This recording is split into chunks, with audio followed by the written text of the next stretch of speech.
All right, we are live. Hey. There are currently 13 people viewing. So welcome everybody. Today we have our Q&A with an expert seminar featuring DVS's and Nightingale's very own Jason Forrest. So I'm going to allow him to introduce himself because that is the entire point of this. We're just like jumping straight in? We are. Okay. No waste time.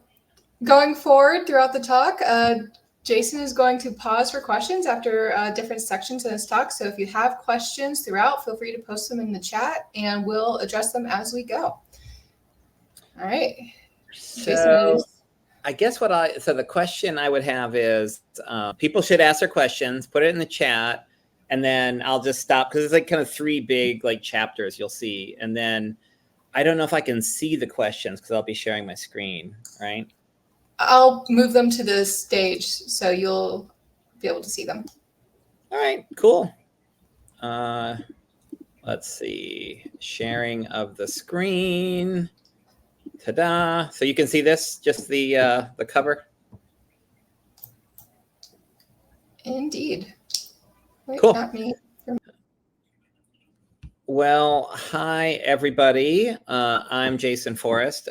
This is my completely non-plagiarized cover for my lecture, Life, the Universe, and Everything Data Viz. And I put this talk together for a few reasons. One, and I'll get into this in a minute, pretty much obsessed with data visualization and work in it professionally, kind of obsessed, I would say is probably the better word for it, with data viz.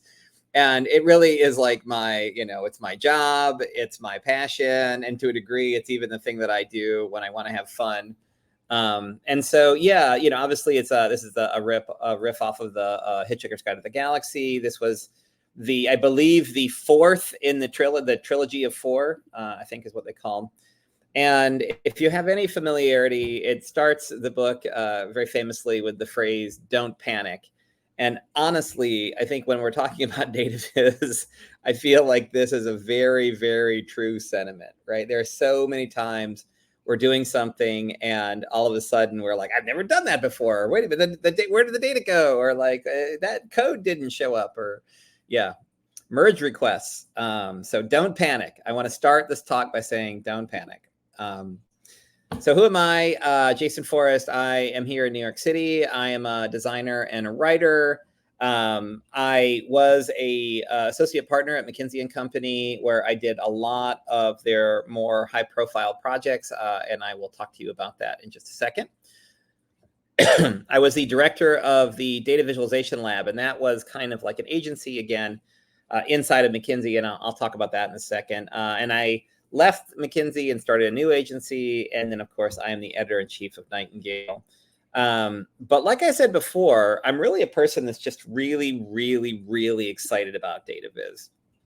And so what I really like to start and stop these talks with this, which is effectively just a discussion of the core beliefs. And I think it's important just to kind of really index on these core beliefs, because I hope you'll be able to see that I apply them very equally between things that are, extremely serious and kind of corporate, all the way into things that are extremely unserious and extremely artistic. And so just to kind of give you a quick read through, have fun. I truly believe in the business value of fun, meaning that, when we're passionate, we create better work. We really create and uplift the people around us. It is so important to have fun. And I don't know why we equate work with non-fun, but you should not do that. Have fun. It's easy. Quality work is a team sport that follows the process. There are celebrities that can code and do the data analysis and the design. But to be honest with you, I know a lot of those celebrities now, and I realize that they have weaknesses too, right? And the reality is that really phenomenal data visualization is almost always the result of a team of people. And if you have a situation where only one person is doing all of it without any impact from other people, then I would actually argue that maybe they're missing something, right? So quality work is a team sport. Taking the time to make something really great creates a bigger impact. At almost every step in the game of your career, you will have people say, "Oh no, we need this faster. Oh, we don't need the Cadillac version of this. We need the skateboard version of this." And yes, we'll have to kind of, mitigate different priorities between different types of leaders. But when you go for something great, it'll have a much, much bigger impact. Constraints should be embraced. There's so many examples of how we've taken a constraint and turned it into the thing that was absolutely the breakthrough in solving or making something more intuitive. My team, or I should say teams, have focused very concretely on starting every project by defining your communications objective. And by doing that, what that means is that before you get started, all these different types of projects in business and social and science and research, and everyone is like, okay, well, we know what to do. We know what we're supposed to do, right? We have the data, like just make the chart, right? Or, prove this point. And sitting down to really talk about, who is the audience, what are their objectives, what are their pain points, what do you want them to remember? These are all really important. So define your communications objective before you get started. The next point up, as I cannot iterate enough, is we lift people up with everything we do. We create a positive, supportive environment, and that's why you allow your team and your team sport to really create such great work. So by just taking a simple pivot on just trying to make sure that people are included and get credit for their work and are given space to think and to give space to have different ideas or even given space to argue or about, discuss and hammer out an approach. Like these are all really important things. All right, I'll speed up. Data is a stakeholder. Listen, I've had 20 years as a professional and 10 years almost 10 years in DataViz. And I can say that every time the stakeholder thinks that they're the person that controls all the shots, but the data has a whole lot to say about what you can tell with it. And then last but not least, and hopefully you'll see this throughout almost everything we do, is study history in order to be inspired by it. Okay, so I've shown you this black and white slide long enough, and I'll move into another one. So the first chapter, life. Life for me for the last 9 years was working at McKinsey & Company. I was the leader and instigator of a project called the Data Visualization Lab. Our team focused on kind of two different types of projects predominantly. Actually, before I jump into this, so McKinsey, in case you don't know, they're like kind of the leader in kind of business consulting. They have really kind of turned the whole idea of business consulting into an industry, phenomenally successful, although not without significant gaps in its ethical procedures over the last few decades. Happy to talk and ask questions about that. Now that I don't work there anymore, I'm happy to chat a little bit more freely about it.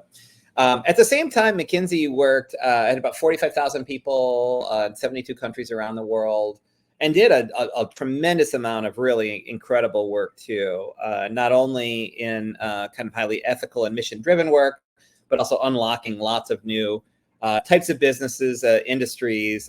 It did a lot with AI at the moment. Previously, they invented the barcode. I mean, there's really a lot of details there. So my team particularly focused on building tools to explore data or to amplify a messenger strategy. So the left side, this is a tool we made for a large ship builder. It turned out they had these 120-ton pieces, these Lego blocks that needed to move through a manufacturing plant. But each of the pieces had so many elements to kind of get to an understanding of done that they really needed a way to kind of visualize it. And so we actually went onto the shop floor, wore hard hats, worked in an unbelievably noisy environment to create this in Power BI. On the right is the cow chart. It's probably the chart that I'm most associated with. We made this for COP26. McKinsey had published the same data. If cows were a country, they would be among the top greenhouse gas emitters. They'd published the same data 4 times, and then we basically plopped a cow into a 3D bar chart and effectively broke the internet. It was so successful that we actually ended up getting an official complaint from the South American cattle industry. And so some big shots ended up taking down the campaign. So I felt like that finally kind of hit them where it hurt for once. We at McKinsey did a lot of different types of projects. We largely leveraged ideas in data journalism and brought them into the business world.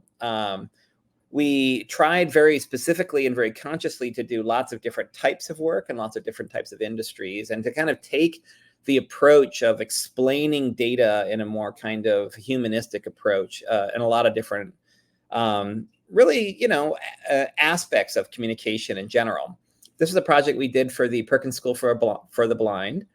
It was an awareness campaign for CVI. That's actually the #1 cause of blindness in children, but it's a cognitive disorder. And so it's actually dramatically underdiagnosed. So we had the great pleasure of collaborating with them to make deeply accessible tools. So this is where I can, talk to, the people that are really interested in the details of, thank gosh.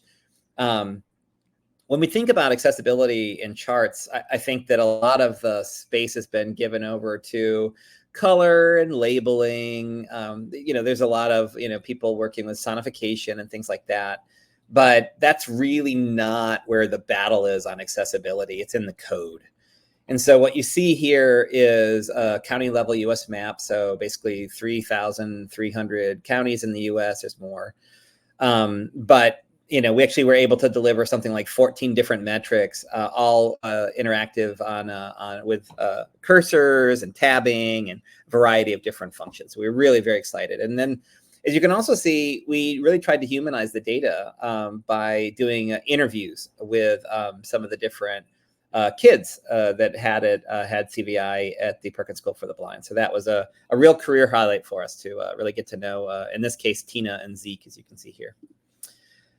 We also did things that were really not quite so sexy as the Perkins work. This is a digital twin project in the manufacturing and inventory space. This actually was for warehouses, and it was a way of really tracking large amounts of warehousing data longitudinally. So you could go through and make different forecasts. You could get some understanding of the kind of composition of your stock, and then what you see at the bottom there is a Sankey that actually had a representation of kind of real-time stock going into and out of different warehouses. We worked in lots of different tools. So what the previous tool was in D3, and before that, this was a Tableau project that we did for the New Jersey Department of Health, all on providing information on nursing homes. So after the pandemic, the state legislature really created new mandates for access to data. What was fascinating about this project, the 2 points that I'll call out to you guys is, one, we tested this map on the left. You probably thought, oh, that's a lot of busyness. That's a lot of colors. That's kind of too many map markers. We tested out a bunch of different versions, and with actual, lay people, people that are outside of the industry of nursing. And this is what they picked. So understanding the kind of how to navigate the difference between what's really something that's easy and something that's a bit more complicated, but a bit more information laden, was a real eye opener for us. The second thing on the right is we realized in doing kind of research and user calls, interviews, that if you are looking for a nursing home, you're probably actually in a state of emotional duress, right? It's probably, you probably need to make a change very quickly, and you're really looking to provide the right care for someone that you love. And what we understood is that the federal mandates and classification structures were really, really complicated. So as you can see, we boiled them all down to 5-star ratings and provided lots of information to talk about exactly, as you can see here on the chart, lower is better, right? You can see exactly what the averages are, what the definitions for everything. actually just out of the screen. Oh, the FAQs there, that actually had full data dictionaries and things like this. So I know I'm probably going too slow on this, but I don't know, because I think this audience will be more interested in it. We spent a lot of time really trying to make this as intuitive as possible. Oh, and if you have questions, of course, put them in the chat and we'll stop in just a second. Okay, Climate Works, a project we did for a sustainability NGO. They gave us 86 pages of scientific gobbledygook, and we turned that into something that was going to be a lot more easily understandable. The interesting kind of so what to this project was that, and this is something that I'm sure you've probably all heard this in your own work and educations, is people saying, oh, well, this is a technical audience, so you can use complicated terminology. Oh, we all know what the definition is for a food system, right? And so we didn't believe it. So we basically forced this NGO to go through and use common, or at least slightly more common language, and to provide standardized definitions for everything. And so after they launched this at, I think, COP27, that was the most interesting thing, is that they had lots of other organizations from across sustainability finally be able to start to collaborate. It's like, oh, we actually know what we're talking about now. So again, in this case, maybe the viz helped, but what really helped was common language. We also did lots of different projects. This is, and I helped to launch and be the creative director for the McKinsey Health Institute. This is an NGO that McKinsey launched on healthcare, on global public health. We helped them to do lots of interactive charts, lots of non-traditional charts, and really helped to elevate the kind of holistics of McKinsey.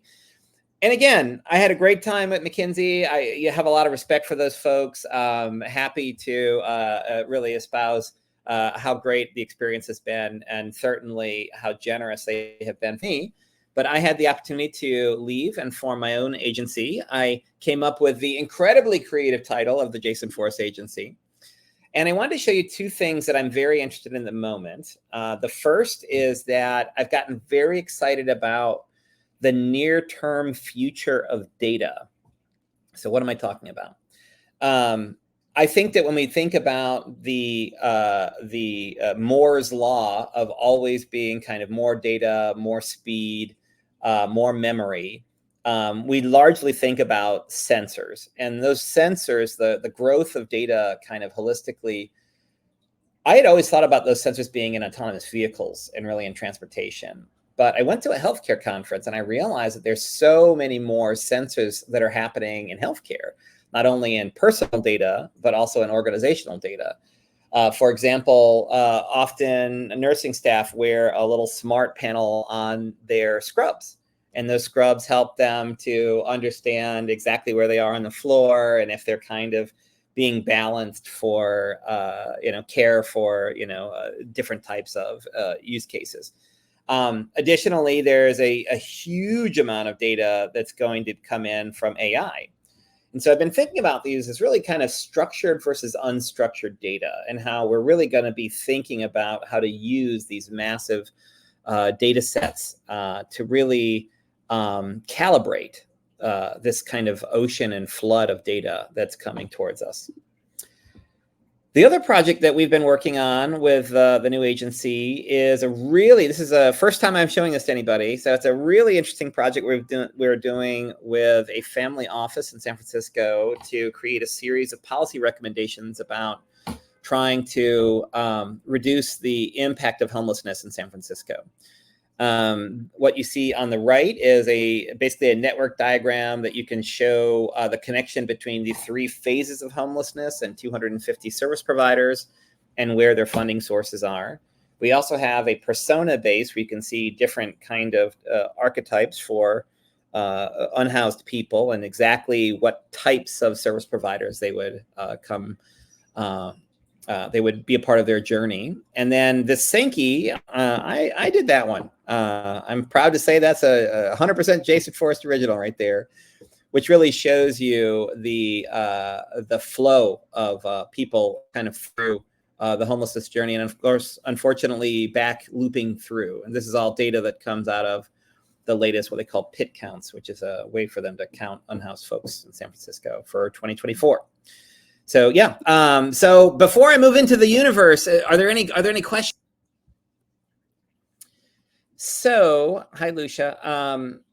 I am a huge fan of Georgia Lupi's Data Humanism. I have the great honor and pleasure of calling her my friend and a collaborator. But her whole concept of data humanism I found to be so compelling, because if you can't really reach out and connect with somebody, then you're never really going to be able to impart the types of communication that you need to. With data, that all does relate to people at some point, right? And so I had one of my first big kind of data viz projects before I fully moved into the community, while still at the beginning of McKinsey, was in people analytics. And everything in people analytics is about your colleagues and coworkers, and your departure rates, and what does it mean when someone's fired, and what does it mean when someone's hired, and like how does someone get a raise, and we really took a very creative and liberal approach to data humanism by including illustrations wherever we could, by trying to find some non-traditional charts so that we could kind of get people's attention. We spent a tremendous amount of time in doing user research. We did a tremendous amount of time in training. I think one of the things that we have completely failed at as a community is to address the massive burden of unused dashboards, right? I think every organization has this great graveyard filled with 100 to 1 dashboards that are created versus what we're actually seeing.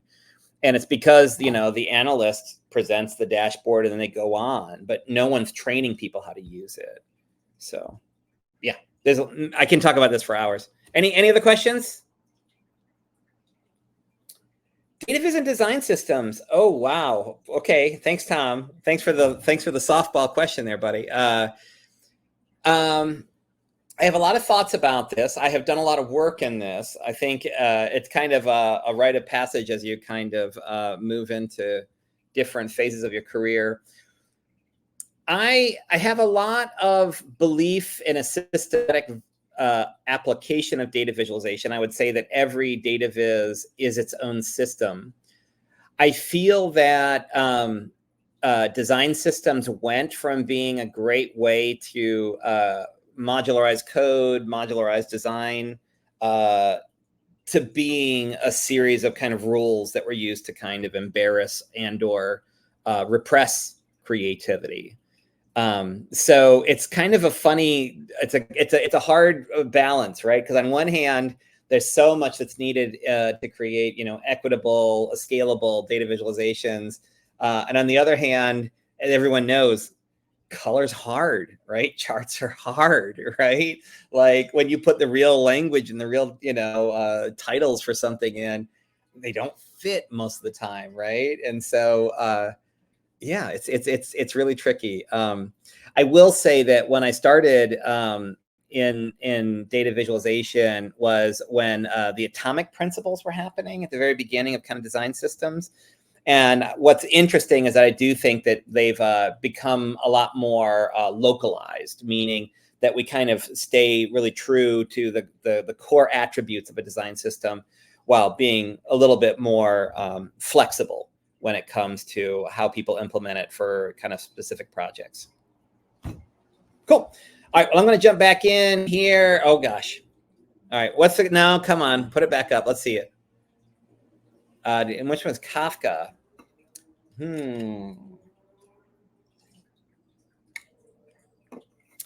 So I've actually never worked with Kafka, and it is absolutely a different animal. From an infrastructure capacity, it's a different animal. I think that from the evaluation perspective, it's very, very different. Understanding basically what is normal and right and good at a given moment is not how we think about data in a lot of other places. It means taking a much more longitudinal view of what the sensor is reading versus what you're supposed to be reacting to. That's a great question. I don't know. I'm really excited about it. Elijah Meeks is working in the real-time data space right now. And honestly, I think that this is really where the new frontier is when it comes to sensors. So not an awesome answer, but I can tell you that how we visualize it is definitely different than how we do, an Excel file.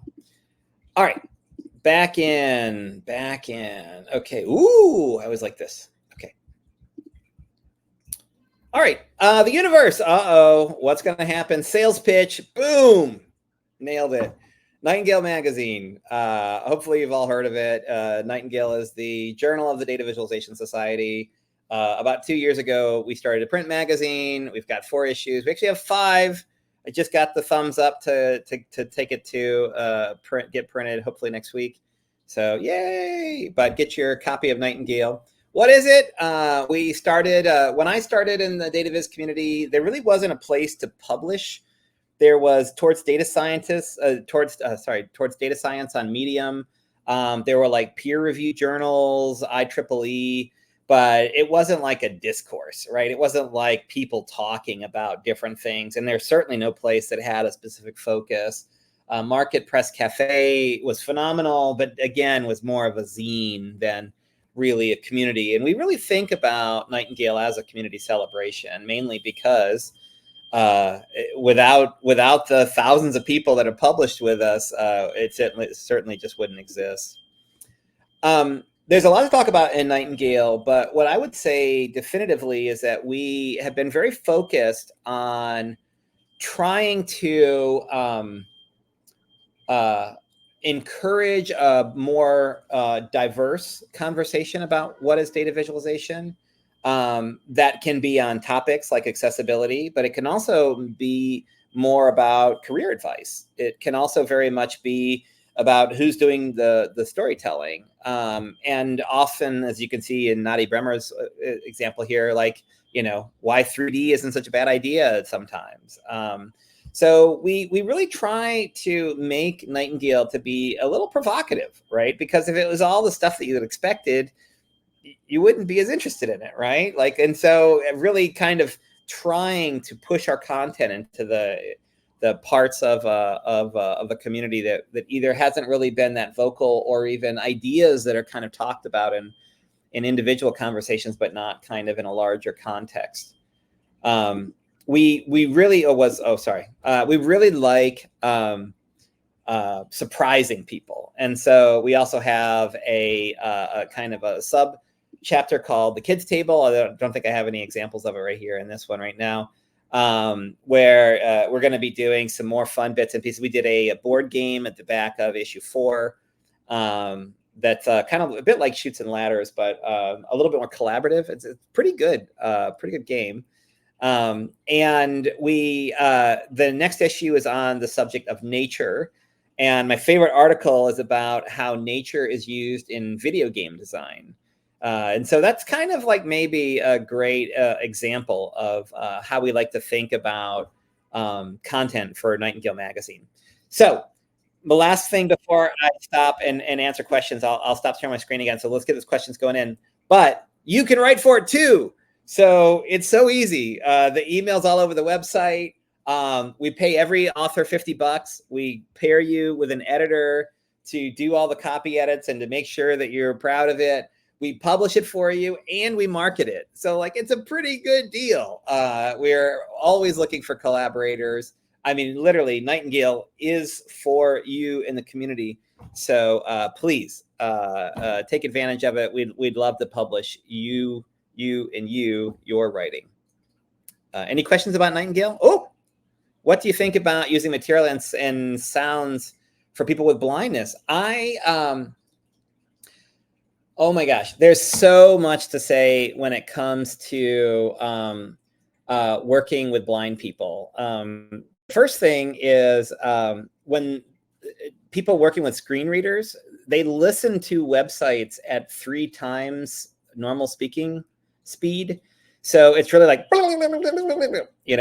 it's incredible. It's psychedelic to see how much the human ear can be trained to listen. A. B, if you ever want to know a person that has strong opinions about like H tags, talk to someone blind.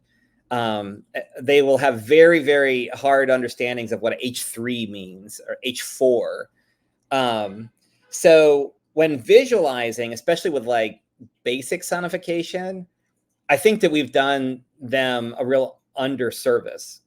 Predominantly, we think about, like a sine wave, to say like economic data. And frankly, that's pretty immature, right? Like if you're dealing with an audience that has the capacity to really understand a lot of complicated audio information, then maybe there's some different approaches that we could take. Now, that said, I do have a case study.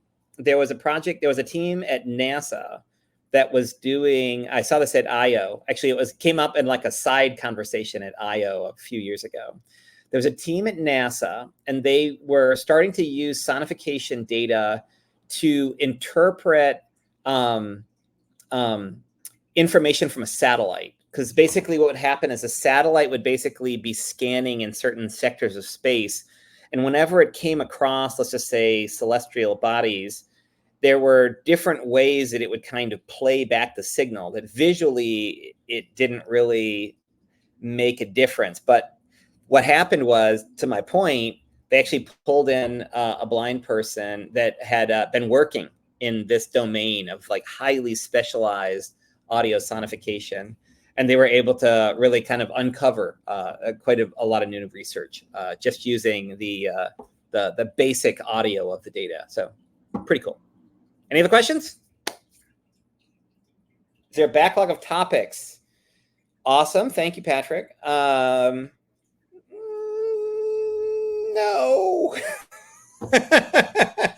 I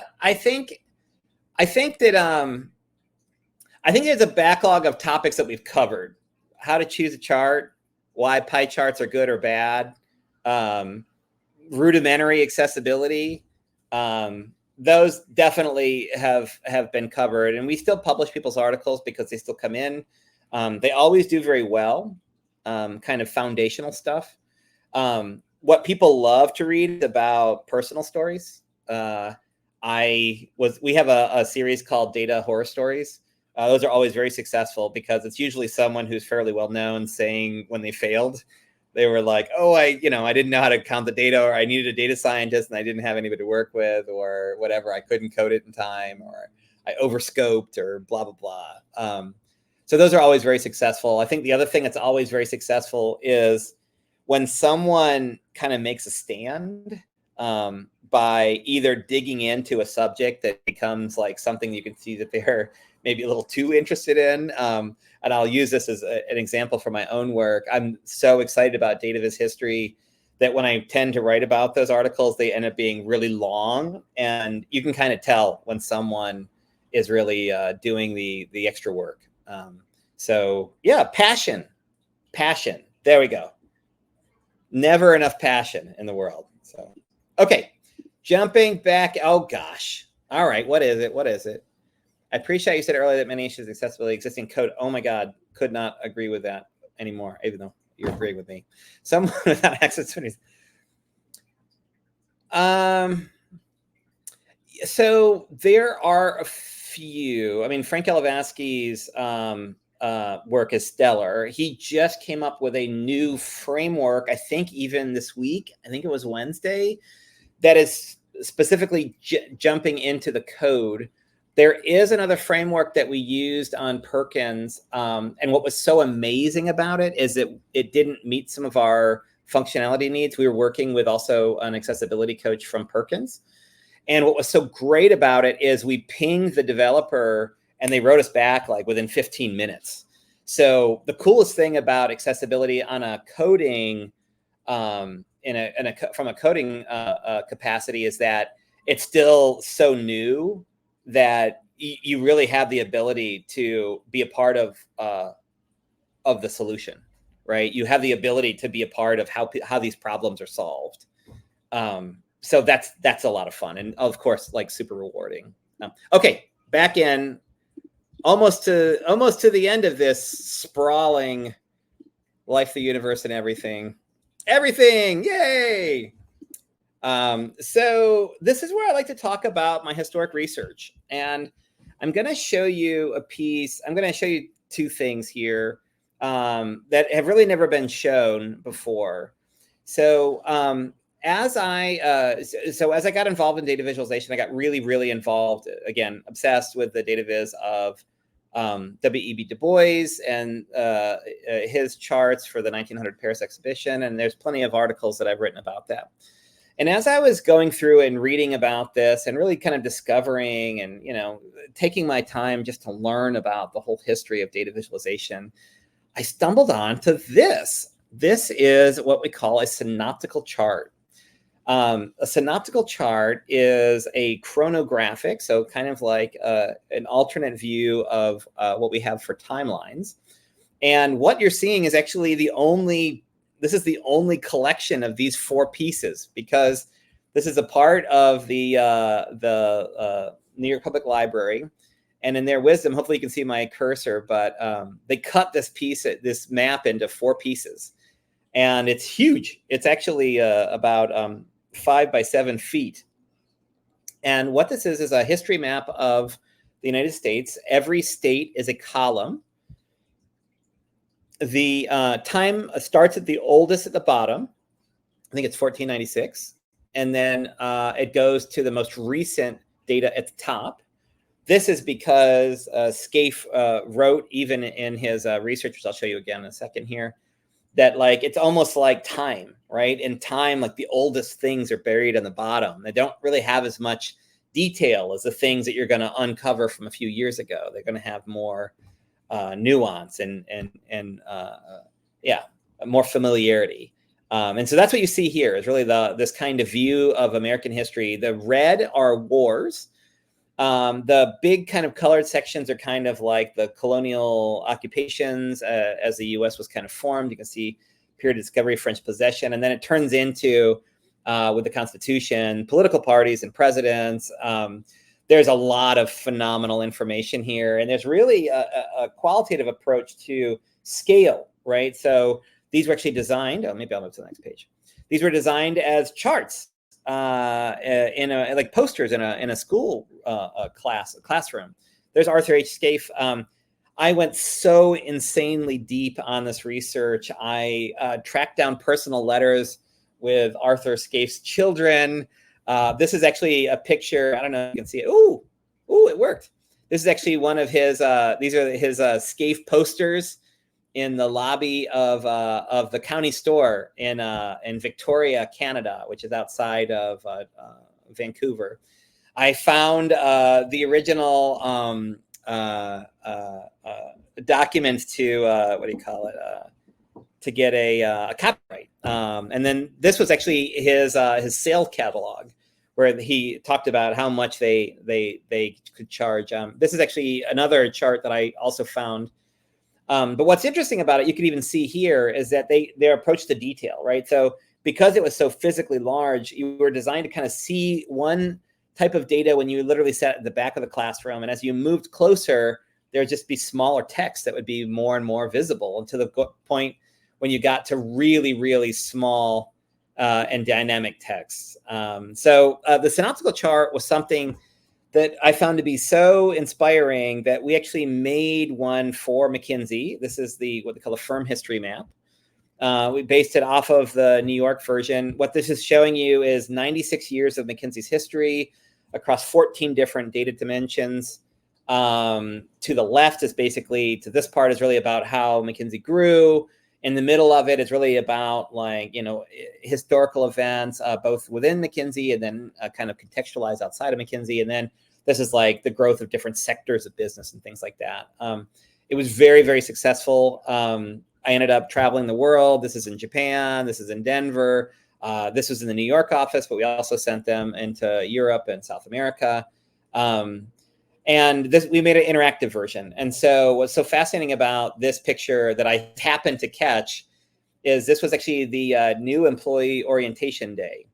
And so this was actually an alumni event with a lot of former partners and senior partners. And what's always funny is that people could literally find themselves in the data. This, you can see here on the left, this gentleman's probably saying, oh, this is when I started, or this was when my group began. Literally, he's pointing to the beginning of the technology practice. On the right, because I went and talked to these fine folks after I took the photo, they were just new joiners. And so they were so excited about the history. They were talking and making jests like, oh, my name's going to be on here in 5 years. And so the lesson I wanted to point out here with this project is twofold. One, people love it when they can find themselves in the data. And that really goes back to that data humanism point, right? If you can not only empathize with the data, but really say like, oh, this represents something that I do or that I've contributed to, or this represents something that's going to impact me, right? That people will always find a bigger connection. And then of course, the other one, which you already know what I'm going to say, is learn dataviz history in order to be inspired by it. So, oh yeah, there you go. You can see how much details there. We made them ginormous. I think this was 15 or 16 feet by almost 20 feet. I did learn that you could actually make it too big, but that's another lesson. And the last thing I want to talk to you about tonight is something that's the complete opposite side of the spectrum of really dataviz in general. Data Vandals. So Data Vandals is an art project with my wife, Jen Ray.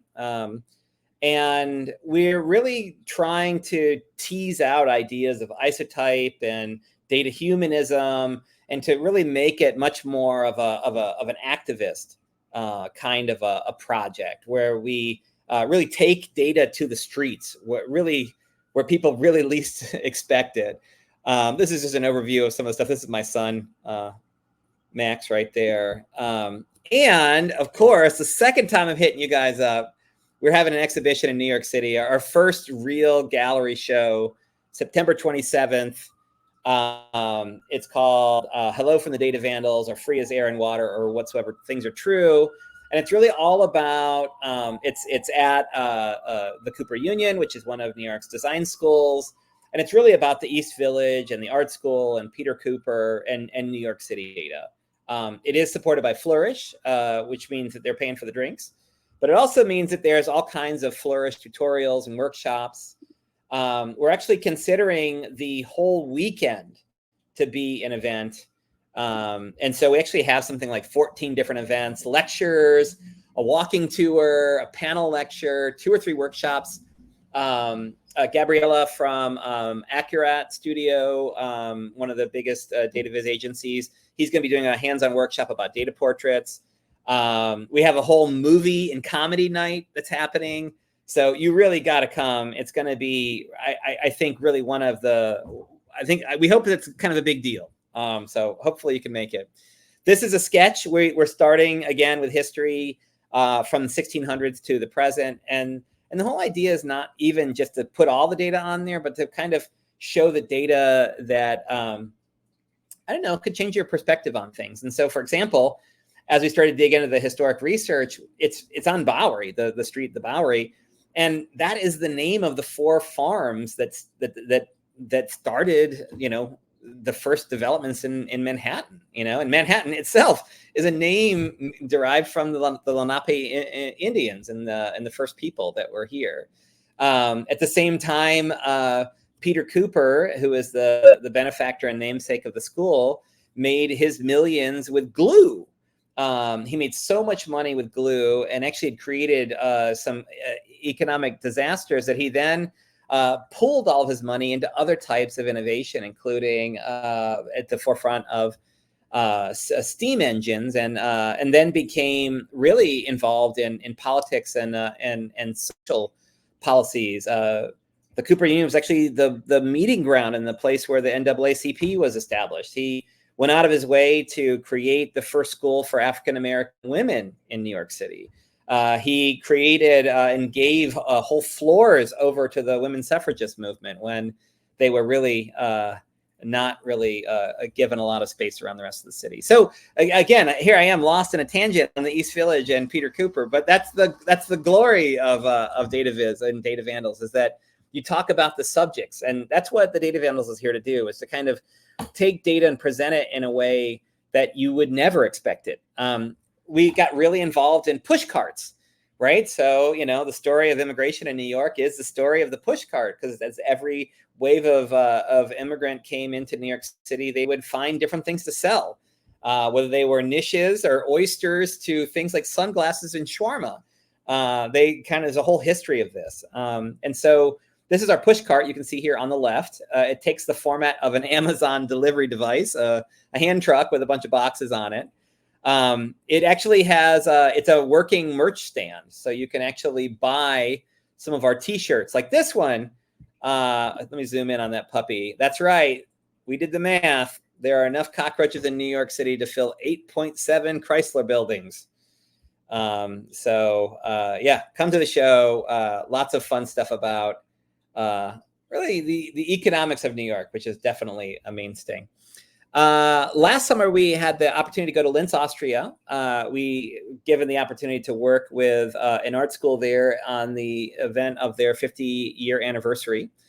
And we made this kind of data kiosk. We worked with their students to kind of pull out different aspects of their kind of public data projects, but we also solicited them for data. And one of the other things that I took a lot of inspiration from Georgia and her data humanism was that, you know, actually using dataviz as the way to create data, right? And so we put up these posters around the school and the students kind of graffitied them. We then turned those into like kind of big charts, these kind of isotype things, and then deployed them and put them on this large sculpture. This is a whirligig at the top that actually spun in the wind, and the flag caught the wind and stuff like that. And it was really, really a lot of fun last summer. Summer before that, we had actually done a big public performance called The City Is Yours in Tompkins Square Park. Again, really focusing on the stories of the Lower East Side this time. So many fascinating stories. I won't get into the details because I want to get into the questions, and I think I'm going a little long in the presentation. And then we started it all off with a project called New York Alive. This was actually a part of Data Through Design. It's a big project that we have here in New York City every year as part of Open Data Week. We did a kind of isotype performance with 10 people kind of holding these different icons to talk about things in the city. And for example, one of the questions that we asked people was, what has New York City robbed you of? And this is the icons for it. So 40% money, 30% inhibitions, 20% youth, and 10% privacy. The inhibitions, the New York City butt, has definitely become our mascot. Everyone loves it. You can get it on a coffee mug, it turns out.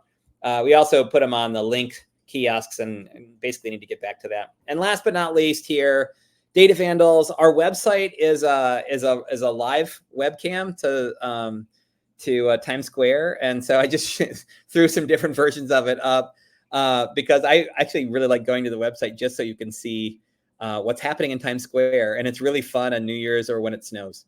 And so I think that's it. As I told you before, I wanted to end on these. Have fun. Quality work is a team sport that follows the process. Make great work to make a bigger impact. Constraints should be embraced. Define your communications objective. We lift people up with everything we do. Data is a stakeholder, and study history in order to be inspired by it. And also, don't panic. Right. So there we go. I'm done. Right for Nightingale. That's it. Nicely done. We do have a couple more questions. So this one's back from Tom from the first section. So do I recall the app Polyfauna? I do, and I think it was an AR. Was it like a AR app on augmented reality? And I actually think that I know the guy that was connected to it. Yeah. I think there's a lot to do. I mean, I really like the what's Duncan and Miriam's project? Loud Numbers. Loud Numbers. There we go. They do a great job because I know that they're really focused on not only having there be data, but also having it be music. And I think that's another place.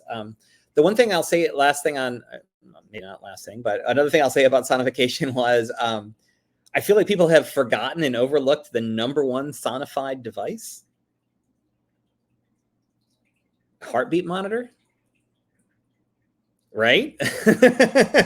Right? Because it's really the intensity and the frequency of the beeps, right? I mean, that's like literally, 101 when it comes to sonification. So, anyways. What's the job market like for data viz specialists? Is it worth expanding to data analytics or data scientists? I've got 2 or 3 answers for this. We'll see which one you like best. I personally think that, so data viz had a huge boom in the pandemic. We needed data viz to go outside. Everybody was washing their Doritos, right? Huge opportunity, especially because data journalism had kind of influenced so much of communication. I don't believe that's gone away. Many of those news teams have cut back their numbers. So there are definitely conflicts that are happening between, is there a need and do we have too many people or not enough people? I personally think that it's more of a distribution issue. There's a lot of data visualization and data storytelling needs in business and nonprofits and NGOs.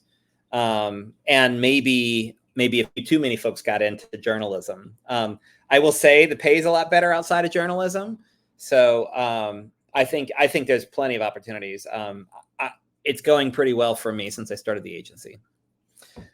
So other question is, I think that it's always very, very, very helpful for data viz people to know as much as they can about data science and data engineering.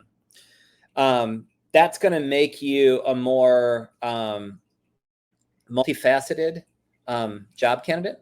It's going to give you more hard skills that will help differentiate you to other people.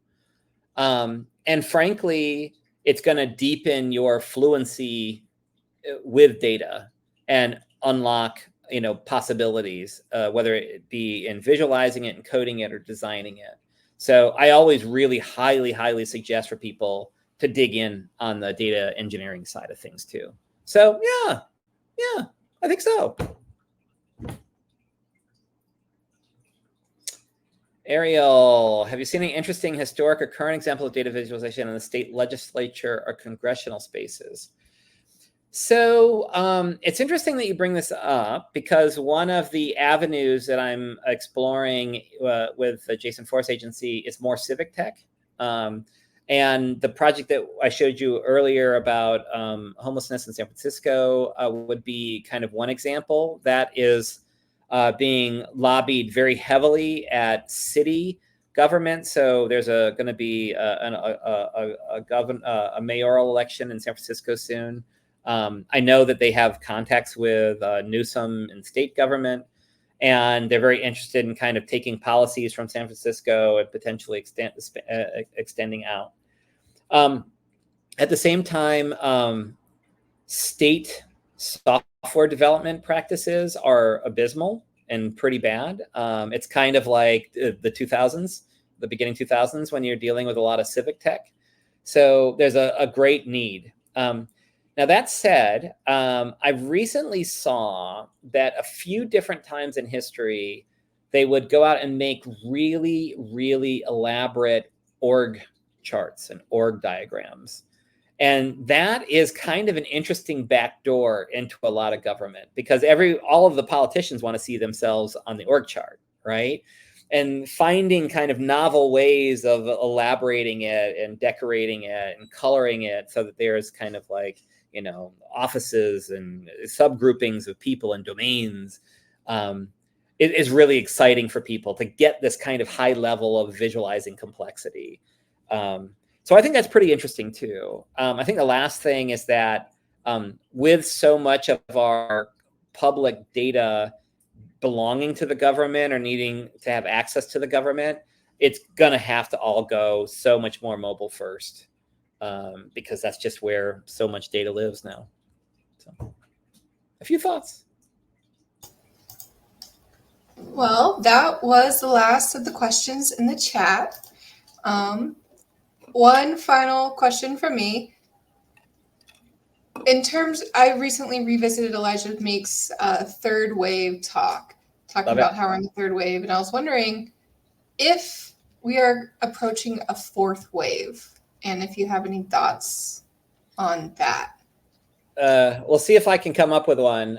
What I'll start with saying is that Elijah said that there was a fourth wave, which was interesting, and we've been talking about it for years, because I think that the rise of data journalism, the disruptive force of visual communications in online media have been something very different than we've seen in the past. Mona Chalabi winning the Pulitzer for her, data cartoons, which are phenomenal, is really something very different. Really, really important.